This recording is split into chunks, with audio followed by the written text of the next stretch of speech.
Yo, what's good, real ones? It's Levon. Welcome back, and I'm here to drop another gem on y'all today. So yeah, today we're standing. I just felt like switching it up. Like, why have a standing desk if you don't ever use it? Like, make it make sense. Why would you do that? Anyways, hope y'all are doing well, man. Today I want to talk to you about self-control, control of oneself. This topic has always been interesting to me because I've just found having autonomy over self, over your physical, over your mental, I've always found that concept just so intriguing. I think it's a rare thing.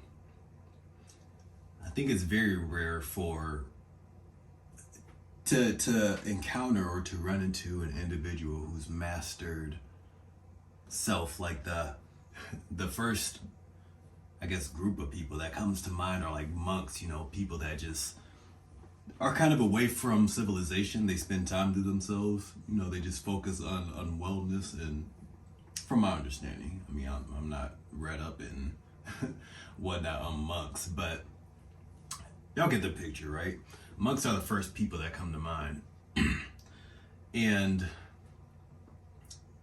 I just think that's such a powerful thing, right? Having control over all aspects of yourself, of everything that you can control, just none of that stuff working on its own accord. Having an intent behind your thoughts, having an intent behind your movements. I just find that like so interesting, and I think there are many reasons that we should work on our self-control, right? On our personal autonomy, if you will, because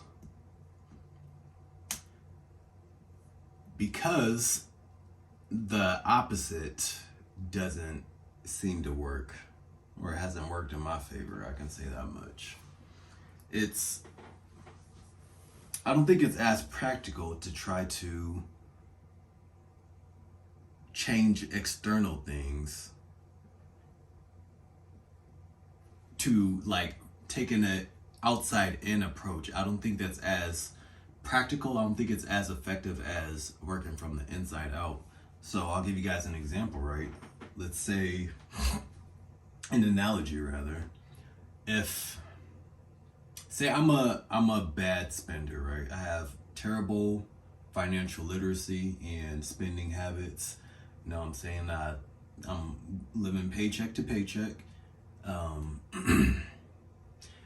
Not by necessity, but because I'm just not wise with my money, right? And my spending habits. So if I'm someone, if I have the fortune of winning the lottery, or I come across some quick money, let's say it's not even a quick fix. Let's say that, I end up getting a job where, and I work to get in a job or a career where I'm making more than enough money to sustain my necessities and live comfortably. So in this analogy so far, I've changed the outside factors, right? I've changed my outside situation.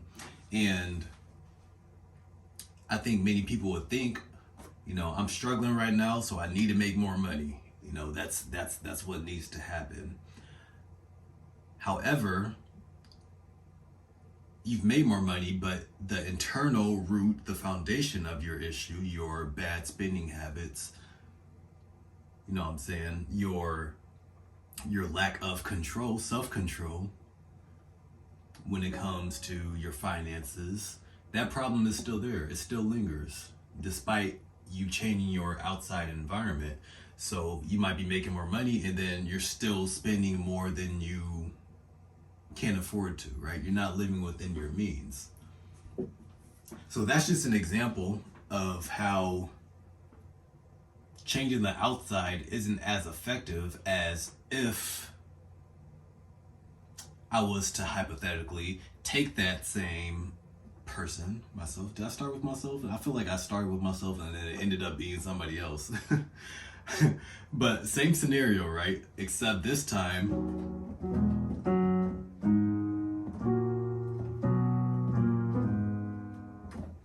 except this time, I work on, my spending habits. I learn to live within my means. I develop my financial literacy, right? I educate myself more on how to just be a more frugal and financially wise individual. And and in that scenario, I think you'll find that even if I don't get the career or the job where I'm making more money, I might still be living better because I've changed what I can internally, and then the outside influences or factors changed as a result. You know what I'm saying? And it's so common to want to look on the outside and see and see the issues there, and to think that's the main reason that we're struggling or whatever. But it's not. Everything starts with you first. Everything starts with yourself and what you can control. Any lasting change, any affecting change, right? So let me see, what's another example? Okay, so for myself, and this isn't hypothetical, I've been here.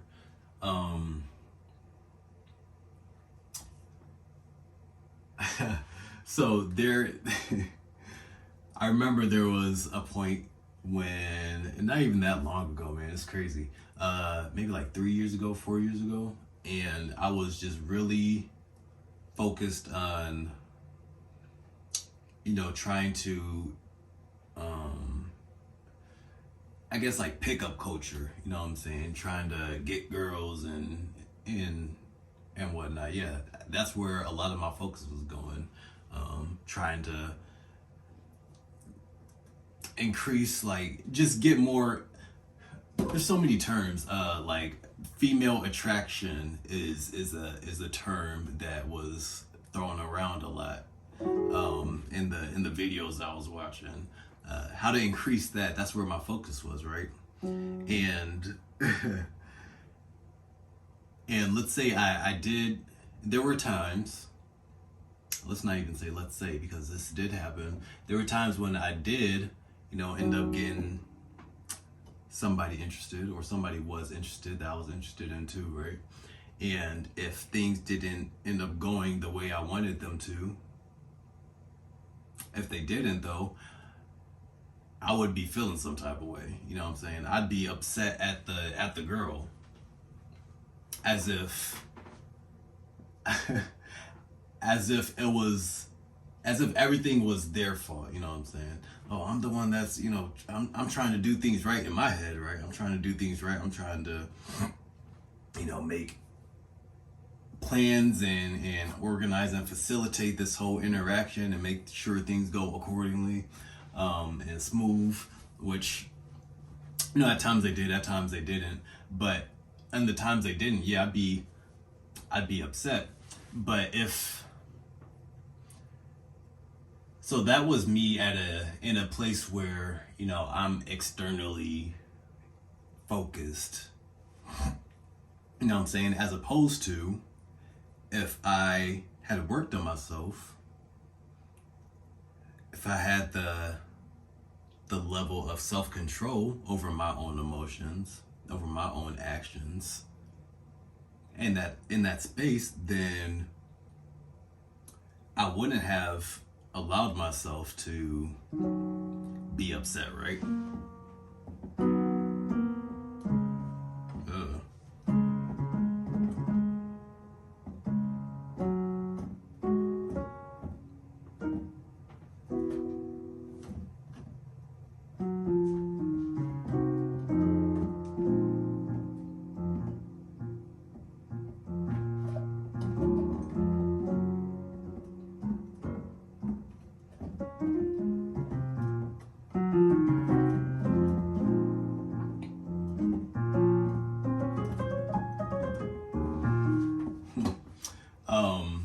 Yeah, I wouldn't have allowed myself to be upset like that. And I mean, along a similar vein,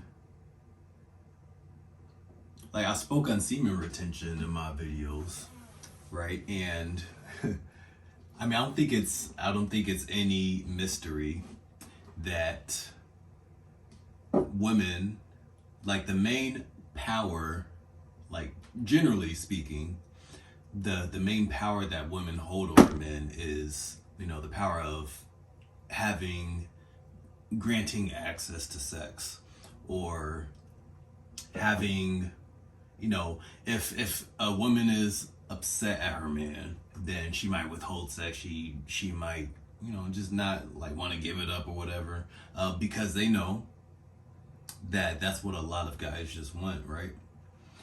They know that a lot of guys are externally focused. What can I get from you? What can I receive externally to fulfill my internal lack of self-respect, maybe, my lack of security, rather, I think that's better. What am I trying to get from you to the external validation that I'm seeking for you that I don't have for myself? You know what I'm saying? That's what they're trying to get. So women know, just instinctively, and maybe not even maliciously, right? But they know that that's what a lot of men will want. That's what they actually desire. But if you're a guy where you've been practicing having self-control over your sexual urges, your desires, that's already a decision that you're making within yourself, then the external won't have as much of an effect on you, you know what I'm saying? Because you're not reliant on somebody else or something outside of yourself to, you know what I'm saying?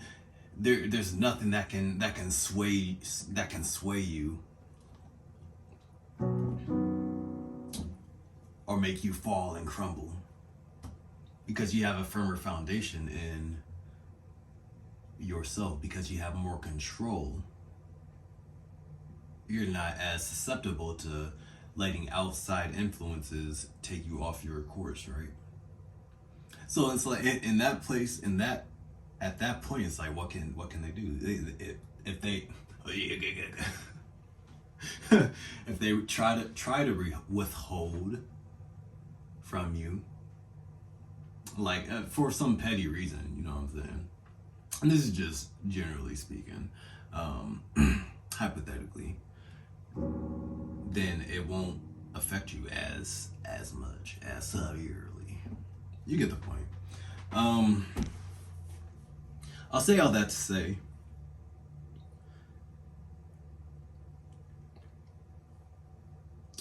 having an inside-out approach is the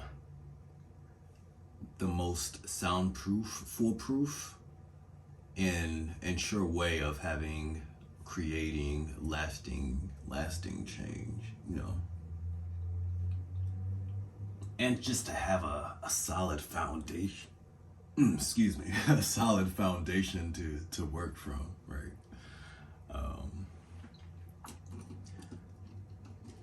Because yeah, like even, I mean, with that last example, let's say, yeah, I'm gonna just leave it at that. You get the point. If you didn't get the point, rewatch the video. All right. Thanks for joining, man. Yeah, try to think about an area of your life where you could use exact. I feel like exact might be the word. Exact more control. That feels weird to say. Hold up.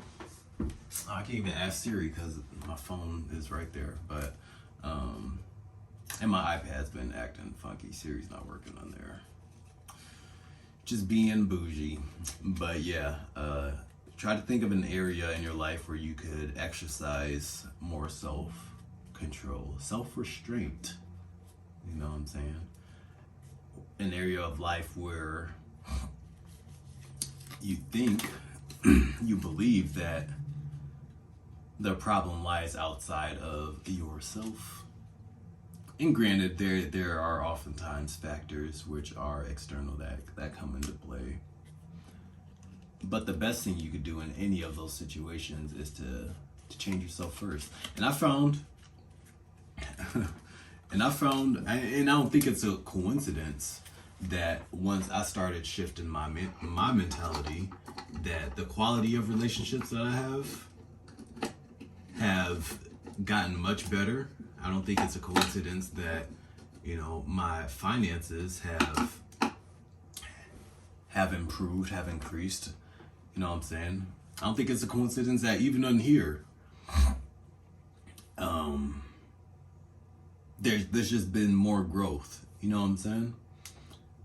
Here we go again. I got another point that I wanted to reiterate.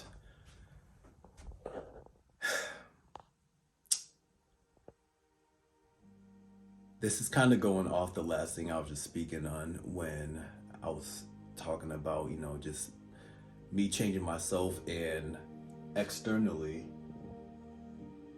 having more abundance come into my life, right? I found that, you know, instead of being focused on the lack of quality relationships I had, once I started opening my heart and having love for more people, that stuff started being reciprocated more. You know what I'm saying? Once I began letting go of certain beliefs, certain concrete beliefs that I held about other people, and being more receptive, being less judgmental, I noticed that people started opening up to me more.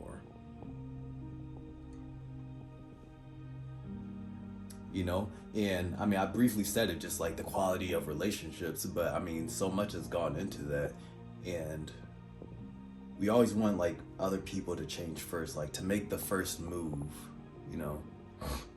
Sometimes we have grudges or resentment and whatnot that we're holding on to because the other person hasn't done anything to rectify or to fix, to resolve whatever hurt they might have caused you. But do you think perhaps, yeah, I think it's worth considering, have you thought about letting go of that resentment, of that hurt that other person brought you first? Do you think it's possible that if you